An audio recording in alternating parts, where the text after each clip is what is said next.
I was scared it would happen again. I knew he had his defibrillator in, and you trust that it works. They hadn't tested it. And of course the doctors and nurses are very blasé because they deal with this all the time, but it's not their family. So for them to say, yep, it'll be fine, if he needs it, it'll go off. And nobody really had told me what it would be like if it would go off. To actually see it physically in Gregor's chest was quite, it's quite impacting because it's quite a large device. So he went through a little bit where he was sore from his operation.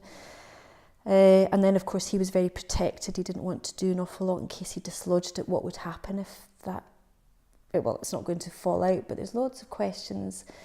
There was a lot of lifestyle issues where Gregor couldn't drive.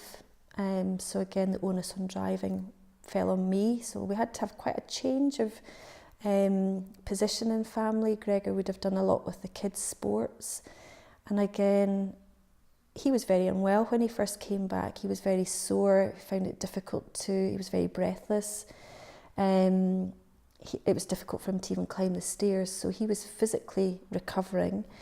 Yet he was mentally trying to get back to being the man that he was before, and then quite quickly realising things had changed and things were going to change. We were going in a different course of our life, He'd always have a problem with his heart, and we had to factor that in.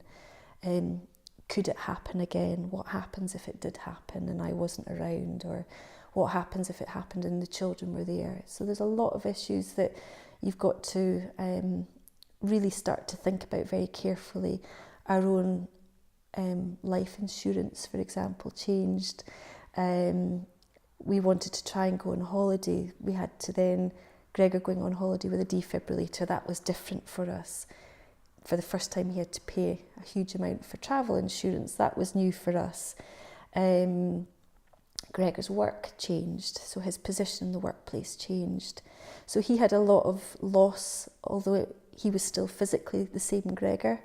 So all of those were very challenging times. It took a lot of talking. It took a lot of tears. We cried a lot.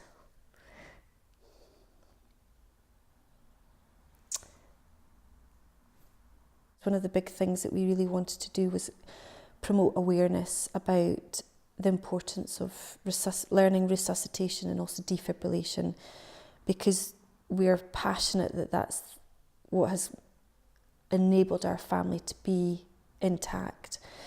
So we had a really big ball black tie event, which was probably a really good thing because it meant we had something to focus on. And that was in the September, and after the September, I think I physically crumbled, and I started to notice that my hair was falling out, and really quite big clumps at the back. Physically, I had everything going wrong. I had frozen shoulders. I had, just physically was a complete and utter emotional wreck. And I also realised that I was still really anxious.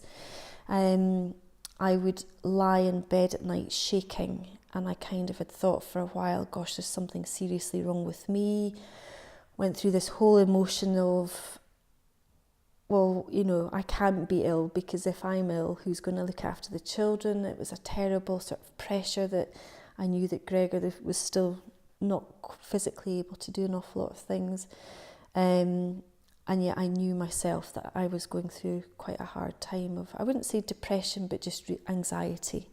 I think it was really, I did go and speak to people. I went and spoke to the GP, but it took me a good 9-10 months to physically, I think, recover from witnessing Gregor having his arrest to starting to feel more like myself, more able to cope again as a person. And for the physical symptoms to recover, for my hair to start to grow back in, for me to be able to go and do physical activities again, and to feel less anxious. I really was quite an emotional wreck. And I think the kids would quite often say, "Oh, Mum's crying again," and but it would be something really quite silly and trivial. I knew I wasn't depressed, but I definitely had anxiety, and probably, looking back now, probably had a post-traumatic stress as well. But as I say now, I'm physically an awful lot better, and I can recognise those signs as well now.